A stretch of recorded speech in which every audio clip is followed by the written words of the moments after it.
Question says a continuous time signal x of t having maximum frequency of 60 kHz is to be filtered using a digital filter to pass the frequency only in the range 15 kHz to 30 kHz. If impulse invariance method is used to design the digital filter and x of t is sampled at Nyquist sampling rate, then the passband of the digital filter must be in the range. Alright, तो ये digital filter पे based question है, analogue से digital filter transformation topic से. And digital filter का नाम सुनते ही काफ़ी बच्चे घबरा जाते हैं. क्यों? क्योंकि जब पहली बार सिग्नल्स पढ़ते हैं तो सिग्नल्स में है ही इतना कुछ. जब पहले दिखता है तो काफ़ी कुछ ये ट्रांसफॉर्म वो ट्रांसफॉर्म, फिर DTFT Z transform, DFT FFT पहुँचते तो उनकी हालत ख़राब हो जाती है. उसके बाद आता है डिजिटल फिल्टर, तो तब तक पहुँचते उनकी हवा टाइट हो चुकी होती है. सो डिजिटल फिल्टर से क्या करते हो लोग, फॉर्मूला पिक कर लेते हैं, कहीं से सुन लेते हैं कि ये फॉर्मूला इंपॉर्टेंट है, ये फॉर्मूला इंपॉर्टेंट है, वो फॉर्मूला इंपॉर्टेंट है, और फॉर्मूला लेके एग्जाम में पहुंच जाते हैं. और रिसेंट ट्रेंड्स क्या है, 3-4 सालों से डिजिटल फिल्टर पे क्वेश्चन आ रहे हैं. और क्वेश्चन किस टाइप के हैं, एकदम A for Apple B for ball. लेकिन स्टूडेंट को ऐसा फील नहीं होता. भले ही फॉर्मूला बेस्ड क्वेश्चन आते हैं और बच्चों को फॉर्मूला पता भी है, याद भी है, लेकिन अप्लाई नहीं हो रहा उनसे. क्यों पता है? क्योंकि बैकग्राउंड स्टोरी के बिना आप नहीं कर पाओगे. बैकग्राउंड स्टोरी के बिना आप उन क्वेश्चंस को नहीं बना पाओगे, या फिर कुछ क्वेश्चंस तो बन जाएंगे, मैं सबकी बात नहीं कर रहा, कुछ तो डेफिनेटली बन जाएंगे. लेकिन आपको अगर पता ही नहीं कि क्या कर रहे हो, कौन सा फॉर्मूला कहाँ लगना है, जैसे मान लो आप सारे फॉर्मूले अच्छी तरह याद है डिजिटल फिल्टर के, लेकिन ऐसे क्वेश्चंस के साथ आप पहले डील नहीं किया, तो आप एक बार को सोचने लग जाओगे ऐसा सिचुएशन में क्या करेंगे. ठीक है, तो ये एक रियल लाइफ सिनेरियो पे भी बेस्ड क्वेश्चन है, क्योंकि ऐसे क्वेश्चंस तो हमको ऐसे सिनेरियो तो हमको रियल लाइफ में देखने ही मिलता है. फॉर एग्जांपल, अभी मेरी आवाज़ रिकॉर्ड हो रही है, तो मेरी आवाज़ एनालॉग है और सिस्टम सारे जो भी माइक्रोफोन वगैरह लगा है यहाँ पे, तो सारे वो डिजिटल कैप्चर करेंगे. उसका मतलब उसके बाद जो आवाज़ का फ़िल्टर चाहिए होगा. क्यों चाहिए होगा फ़िल्टर? क्योंकि नॉइज़ होता है कुछ रेंज के बाद, ह्यूमन वॉइस कुछ रेंज से कुछ रेंज तक रहती है, उसके बाद तो नॉइज़ होता है, तो उसको फ़िल्टर आउट करना पड़ता है. तो क्या हम लोग एनालॉग बनाएंगे? अब नहीं ना, तो हमको तो डिजिटल फ़िल्टर ही चाहिए होगा. काफ़ी कुछ नादान बच्चे सोचने लगते हैं इस तरह कि एक्स ऑफ टी एनालॉग है, 15 kHz से 30 kHz तक हमको पास करना है, तो डिजिटल फिल्टर बनाएंगे क्यों, एनालॉग फिल्टर से ही कर लेंगे काम. तो क्या अब हर जगह एनालॉग फिल्टर बनाते फिरोगे? नहीं ना, हर जगह तो कंप्यूटर में काम होता है, हर जगह डिजिटाइज हो गया है. तो लेकिन सोर्स तो अभी भी एनालॉग है. तो इस सिचुएशन पे बेस्ड क्वेश्चन है. ठीक है, कि सोर्स तो एनालॉग है, लेकिन आपको तो डिजिटल फिल्टर काम करना है. लेकिन आपको पता है कि इतने फ्रीक्वेंसी रेंज से इतने फ्रीक्वेंसी रेंज तक कि आपका इंफॉर्मेशन है, बाकी फ्रीक्वेंसी रेंज का तो नॉइज़ है शायद, तो हटा दो. ठीक है, तो ये काम कौन करेगा? एनालॉग फिल्टर नहीं करेगा, डिजिटल फिल्टर करेगा. Make sense? तो ऐसा सिचुएशन हमको जानना है कि कैसे हैंडल करना है. ठीक है, ऑलराइट. सो इस क्वेश्चन को बनाने के लिए आपको थोड़ा सा बैकग्राउंड स्टोरी जाननी पड़ेगी. जैसे मैंने बताया कि A for Apple B for ball वाले क्वेश्चन आते हैं गेट पे, ये क्वेश्चन भी वैसा ही है, A for Apple B for ball, provided आपकी बैकग्राउंड स्टोरी एकदम स्ट्रांग. ठीक है, सो क्वेश्चन को अटेम्प्ट करने से पहले हम लोग क्या करेंगे, इसके बैकग्राउंड स्टोरी को थोड़ा सा स्ट्रांग बना लेंगे. उसके बाद देखना 10 सेकेंड लगेंगे सर. एक बार स्ट्रांग हो गए, उसके बाद 10 सेकेंड लगेंगे ऐसे क्वेश्चन को बनाने में. ठीक है, एक बार सीख लेंगे तो अगली बार से जब भी ऐसे क्वेश्चन देखोगे आप, तब तो आप भी 10 सेकेंड में ही बना ही लोगे आज के बाद, अगर अभी तक नहीं बना. और जिन बच्चों ने बना लिया होगा, मुझे लगता है काफ़ी बच्चों ने बना लिया होगा, क्योंकि ऐसा नहीं है कि सबका स्टोरी स्ट्रांग नहीं रहता. काफ़ी बच्चों का स्टोरी काफ़ी बच्चों का बैकग्राउंड स्टोरी काफ़ी स्ट्रांग करके रखते हैं. ठीक है, तो उनसे तो डेफिनेटली बन गया होगा, और जिससे बना होगा 10 सेकेंड में बना होगा, और जिससे 10 सेकेंड में नहीं बना होगा उससे बना ही नहीं होगा फिर. ठीक है, तो कहानी ऐसी होती है, डिजिटल फिल्टर की कहानी यही होती है. आपसे बनेगा तो 10 सेकंड में बनेगा, A for Apple B for ball. नहीं बनेगा तो जितना भी माथा पीट लो, जितना भी फॉर्मूला लगाने की कोशिश करो, जितना नहीं बनेगा सर. ठीक है, ऑलराइट. सो एक बार क्वेश्चन के सिनेरियो पे बात कर लें अगर, तो सिनेरियो क्या हो रहा है, एक एनालॉग सिग्नल है मेरे पास एक्स ऑफ टी, जिसका मैक्सिमम फ्रीक्वेंसी 60 kHz बोला है, और हमको क्या करना है, इस एनालॉग सिग्नल का मुझे बस 15 kHz से 30 kHz तक ही चाहिए. 15 kHz से 30 kHz तक, अगर मैं एक्सिस kHz में ले लूँ तो 15 किलोहर्ट्ज से 30 किलोहर्ट्ज तक चाहिए। तो एनालॉग डोमेन में हम लोग ये काम कैसे करेंगे? एनालॉग डोमेन में ये काम हम लोग एक फिल्टर डिजाइन करेंगे। कैसा फिल्टर? Band pass filter. कहाँ से कहाँ तक? ऑफ कोर्स 15 किलोहर्ट्ज से 30 किलोहर्ट्ज। यहाँ पे बनेगा नेगेटिव फ्रीक्वेंसीज में ये -15 और ये -30। ठीक है, ये मेरा एनालॉग फिल्टर हो गया HAOS। तो ये काम तो एनालॉग में बड़ा आसान है। तो सवाल ये है कि डिजिटल में ऐसा क्या है कि बहुत कठिन है? चलो एक नज़र उस पर डाल ही लेते हैं कि किसी के बच्चों का अच्छा आइडिया नहीं होता कि डिजिटल में ऐसा भी क्या है कि हमको इतना सोचना पड़ता है, हम इतना डरते हैं। ठीक है, तो डरने तो आप डरते हो, डरने के लिए कुछ है नहीं, लेकिन कुछ बातें आपको क्लियर होनी है। तो अगर मैं एक फिल्टर की बात कर दूं, मान लो H ऑफ Z नाम दे दिया उसको। सो ये काम करने के लिए आप डायरेक्ट यहाँ में वो काम नहीं कर सकते। मतलब जैसे एनालॉग में किया था वैसा 15 से 30 किलोहर्ट्ज, या फिर चलो ये ओमेगा डोमेन में लिख लूँ तो ये 30 से 60 पाई, 30 पाई से 60 पाई, 30 पाई से 60 पाई किलो। यहाँ पे भी -60 पाई से -30 पाई। ये काम एनालॉग में तो हो गया, लेकिन एग्जैक्टली सेम काम क्या हम डिजिटल में कर सकते हैं कि 50 ओमेगा में ले लेता हूँ, तो ये 30 पाई से 60 पाई, और यहाँ पे सेम इधर नेगेटिव साइड में 30 पाई -30 पाई और ये -60 पाई। तो सवाल ये है कि जैसे एनालॉग में ये किया तो डिजिटल में क्या हम कर सकते हैं? जवाब है बिल्कुल नहीं, एकदम नहीं। तो क्यों ऐसा हम क्यों नहीं कर सकते? ऐसा हम इसलिए नहीं कर सकते क्योंकि ये एक डिजिटल फिल्टर है, और डिजिटल फिल्टर का नेचर क्या है? पीरियोडिक। मतलब क्या कि ये पाई से ओवर 2 पाई हमेशा रिपीट होगा। मतलब यहाँ में जो भी होगा उसका, मान लो जो यहाँ में जो भी आएगा उसके बाद वो सारे के सारे रिपीट होंगे एवरी 2 पाई वो रिपीट होंगे। उसका मतलब आप अगर ये कर रहे हो 30 से शुरू कर रहे हो तो आपको बस 30 पाई से 30 पाई प्लस 2 पाई और 30 किलो पाई प्लस 2 पाई ही जो मिलेगा। उसके बाद यहाँ तक ले रहे हो ना, उसके बाद यही सेम चीज रिपीट होगा वहां तक। तो आपको क्या वो चाहिए? नहीं ना, आपको तो यहाँ से एक्चुअल में जो था वैसा चाहिए। तो आपको तो बस पोर्शन रिपीट होके मिलेगा। इससे क्या करोगे? सो सिचुएशन स्ट्रेट फॉरवर्ड तो बिल्कुल नहीं है। तो हमको तो ये फिल्टर है नहीं, हमको इसको यूज करना है जो पाई से -पाई से पाई तक ही रहेगा, -पाई से पाई तक ही रहेगा। तो मतलब ये पूरा रेंज 15 किलोहर्ट्ज, या फिर पाई में बात करो 30 किलो पाई से 60 किलो पाई, हमको बस इस रेंज में एडजस्ट करके काम करना है। सो स्ट्रेट फॉरवर्ड तो बिल्कुल नहीं है। सो उसका मतलब हमको करना क्या है? करना है हमको एक एनालॉग फिल्टर से डिजिटल फिल्टर बनाना है।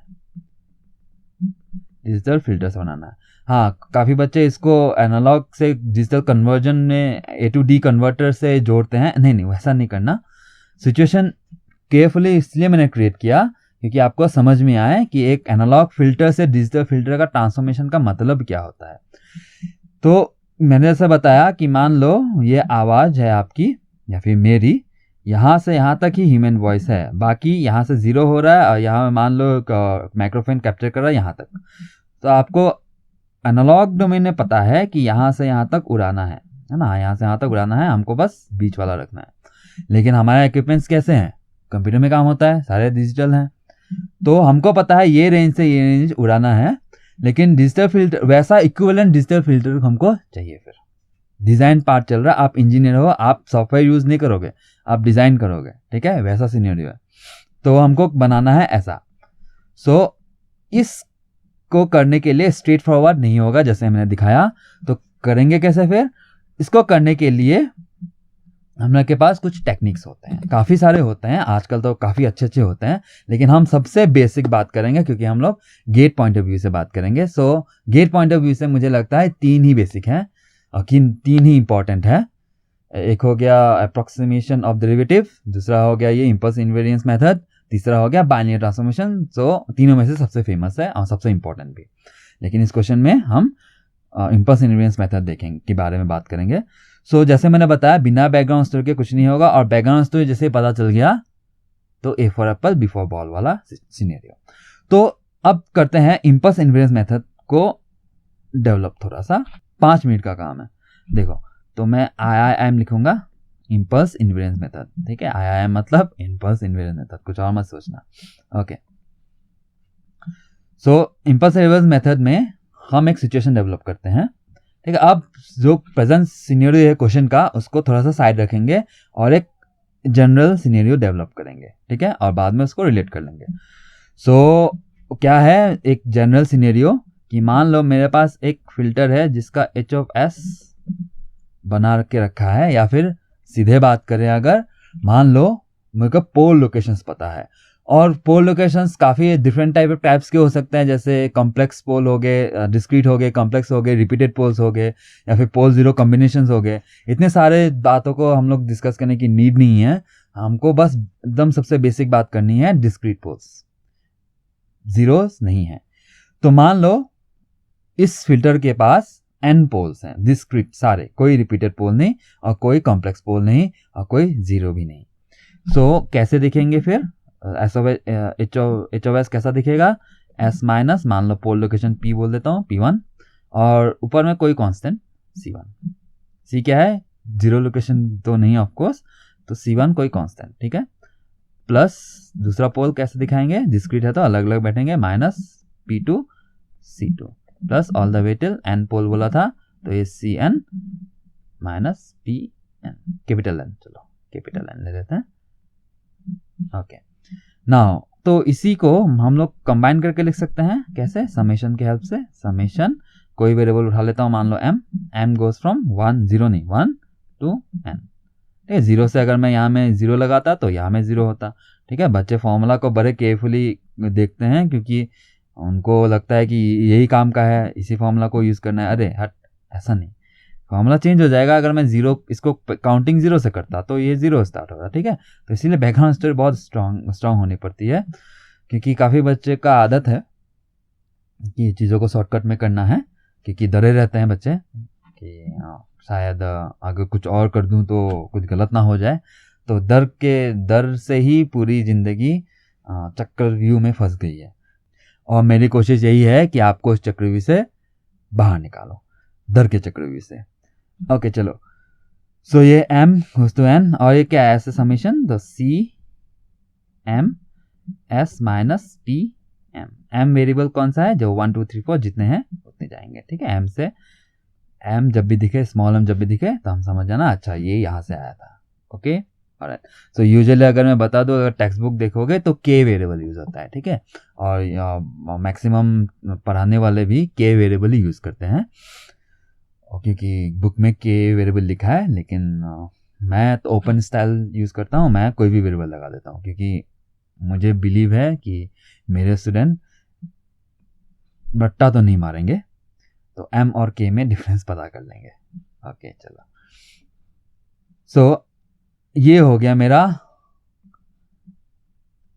लैप्लास डोमेन में मेरे फिल्टर का स्ट्रक्चर। अब H(s) ऐसा है तो अगर, तो HA(t) कैसा होगा?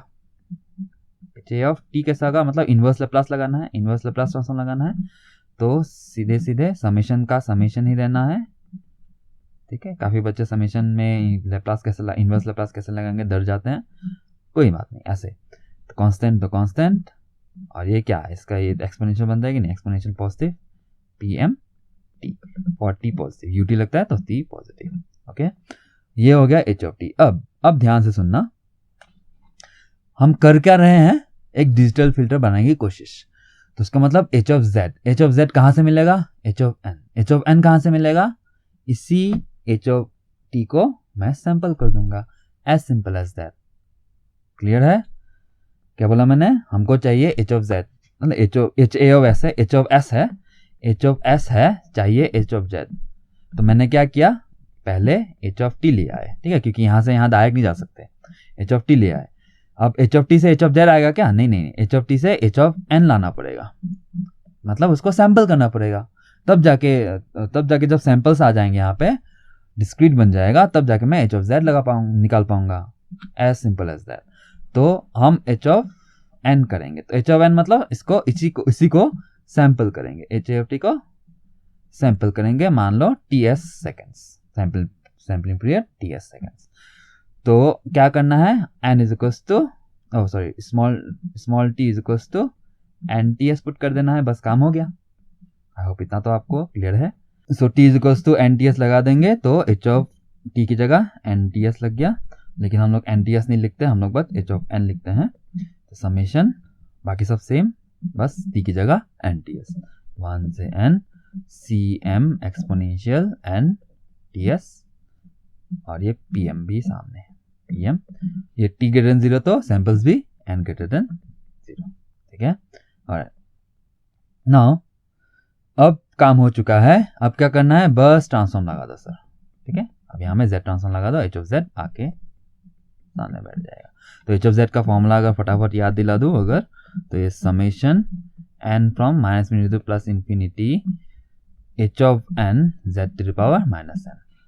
ओके, तो इस फॉर्मूला का यूज करके यहाँ यूज करेंगे, तो ये समेशन n गोज फ्रॉम 0 से स्टार्ट है, तो n गोज फ्रॉम 0 से infinity summation m is equals to 1 से n C M exponential P M N T S Z to the power -n।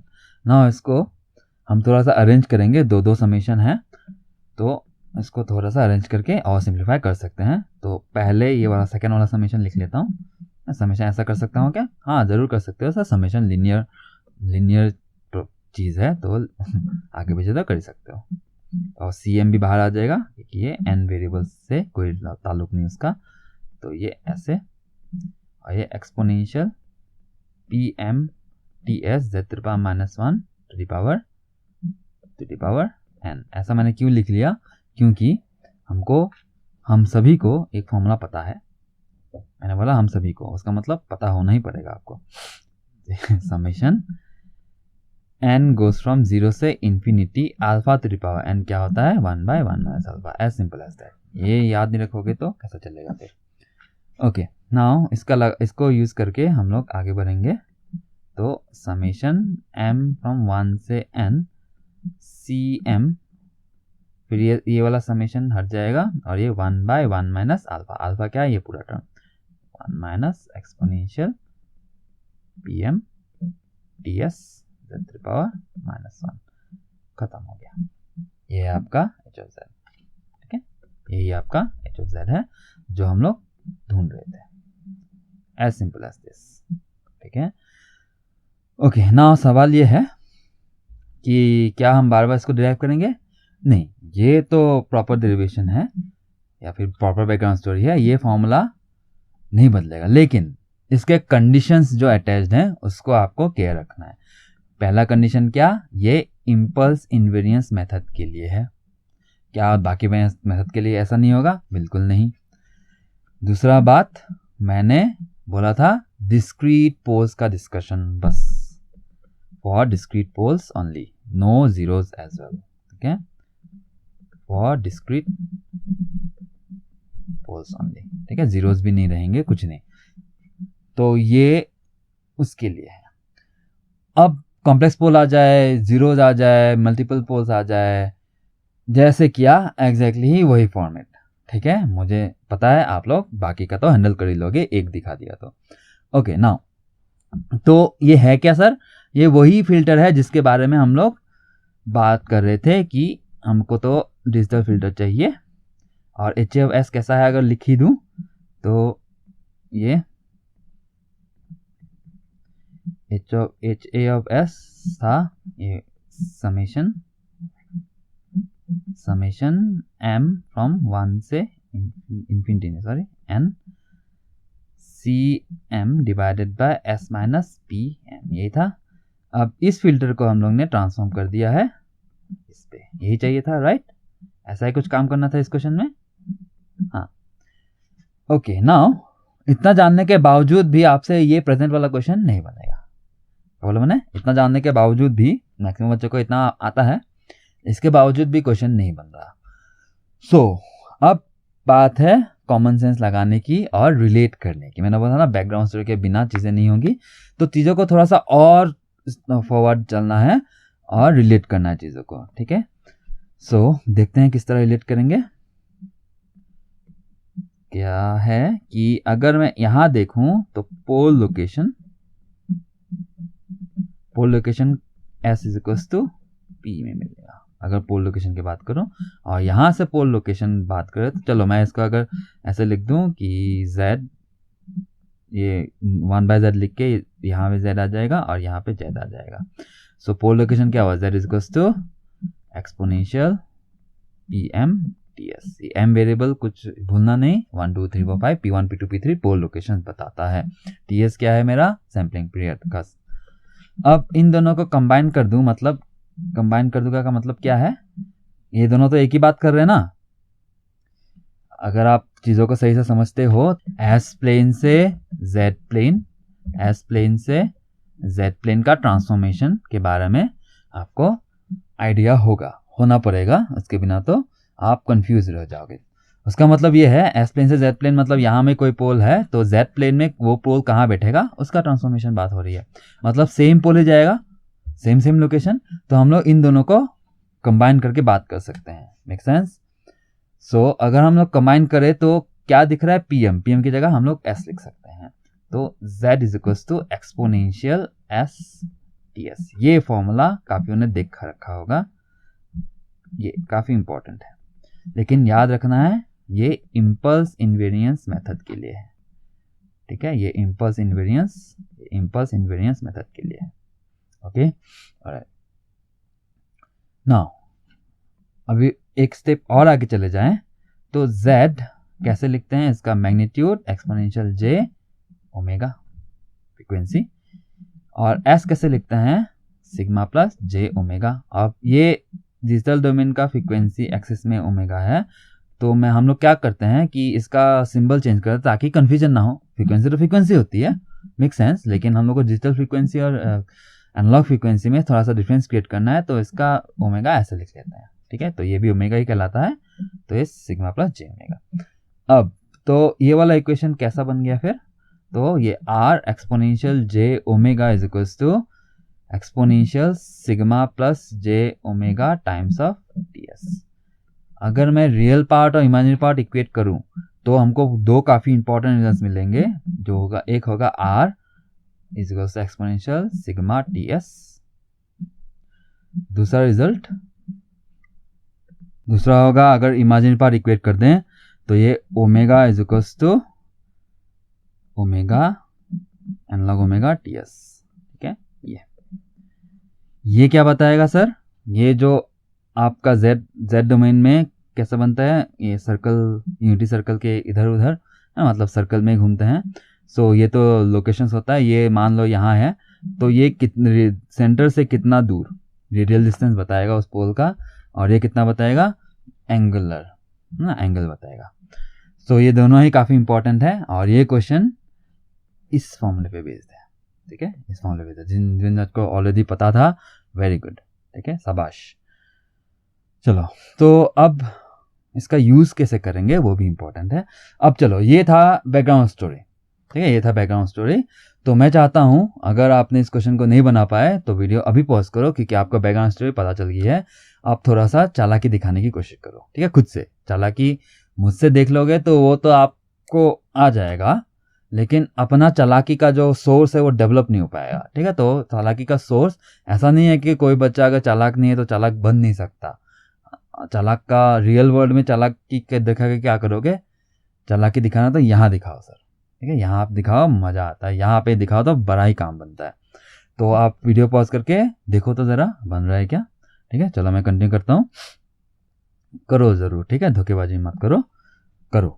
Okay, now तो question में बोला है कि एनालॉग फ्रिक्वेंसी कहाँ से कहाँ चाहिए मुझे, 30 किलो पाई तो 30 किलो पाई को मैं ऐसे लिख लेता हूँ, 30 इंटू 10⁻³ पाई। मैं ओमेगा डोमेन में, ओमेगा रेडियंस पर सेकेंड में लिखूंगा, ठीक है, क्योंकि ये ओमेगा रेडियंस पर सेकेंड में हम लोग ने डेवलप किया था।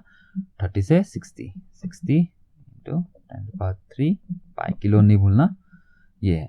अब मैं ये बोल दूं कि ये एनालॉग फ्रीक्वेंसी ऐसे हैं, ये लोअर और ये हायर और ये हायर। ओके, नाउ अब हमको क्या करना है, हमको बनाना है ऐसा ही एक जिसका ओमेगा डोमेन में और फिर डिजिटल डोमेन में जो जिसका भी एक हाई होगा और जिसका एक लो होगा, करेक्ट। अब बस करना क्या है, ये लो एंड ये हाई कैलकुलेट कर लो। कैसे कैलकुलेट करेंगे, ये omega low is equals to क्या था, अभी भी देखा था, omega L by F S, TS था नीचे ले आता एफ एस हो गया, पुट कर दो। ओमेगा लो क्या है, ये रहा। अब तो बस पुट करना है, बात खत्म। मैंने बोला था A for apple B for ball वाला है, अगर आपको कॉन्सेप्ट पता है या फिर बैकग्राउंड स्टोरी स्ट्रांग है। सो ये एफ एस क्या दिया है, F S Nyquist sampling rate. Nyquist sampling rate मतलब मैक्सिमम फ्रीक्वेंसी 60 किलोहर्ट्ज दे रखा है, तो एफ एस कितना हो जाएगा 120 किलोहर्ट्ज, ठीक है। हाँ, एक और बात मैं आपको पॉइंट आउट कर दूं बिफोर आप बगावत कर दो, ये डायमेंशनली मतलब यूनिट वाइज कंसिस्टेंट नहीं दिखेगा आपको। क्यों, ये देखो रेडियंस पर सेकेंड, ये रेडियंस पर सेकेंड, ये 1/s और फिर हर्ट्ज, कंसिस्टेंट नहीं दिखेगा आपको यूनिट वाइज या फिर डायमेंशनली, ठीक है। क्यों नहीं दिखेगा, क्योंकि हम लोग ये ट्रांसफॉर्मेशन लगा रहे हैं, ठीक है। हम लोग यहाँ पे ट्रांसफॉर्मेशन के डिस्कस कर रहे हैं, एनालॉग से डिजिटल ला रहे हैं, तो आपको यूनिट वाइज का कंसिस्टेंसी नहीं दिखेगा, उससे कोई दिक्कत नहीं होगी। क्लियर है। ये बच्चे काफ़ी बगावत करते हैं इस बारे में बात करके, बाद में पढ़ तो लेते हैं, बाद में जब प्रैक्टिस करते हैं तो दिखता है अरे ये ऐसा ऐसा है, तो फिर बगावत करना शुरू करते हैं। तो इससे पहले कि आप बगावत करो तो मैंने बता दिया। ओके चलो, तो omega L is equals to क्या ऐसा होगा, ये ओमेगा एल 30 इंटू 10⁻³ पाई को नहीं छोड़ना, और ये एफ एस कितना था 120 इंटू 10⁻³, तो ये कैंसिल करो, ये 1π/4 आ गया, करेक्ट है। ये π/4 लोअर लिमिट आ चुका है, और अपर लिमिट की बात कर लेते हैं। अपर लिमिट कैसे निकालेंगे, एग्जैक्टली वही मैक्सिमम बच्चों का आ चुका है, चलो मैं भी कर लेता हूँ। तो ये omega H is equals to ये 60 into 10⁻³ pi divided by 120 into 10⁻³, जो देगा आपको π/2। तो नेक्स्ट अपर लिमिट π/2, बस ऑप्शन चेक करो, आंसर आ गया, ठीक है। सो चीज़ों को क्लियर रखो, और ये जो चालाकी वाली जो मसल है उसको थोड़ा सा डेवलप करो। चालाकी का यहाँ दिखाओ, रियल लाइफ में चालाकी करके किसी को बुद्धू बना के क्या फ़ायदा, चालाकी यहाँ दिखाओ तो जाने, ठीक है। यहाँ दिखाओ तो बड़ा ही फ़ायदा होगा, सबका भला होगा फिर, ठीक है। अरे चलो फिर मैं आते रहूँगा, दोस्त देते रहूँगा, मिलते हैं नेक्स्ट दोस्त में। Thank you.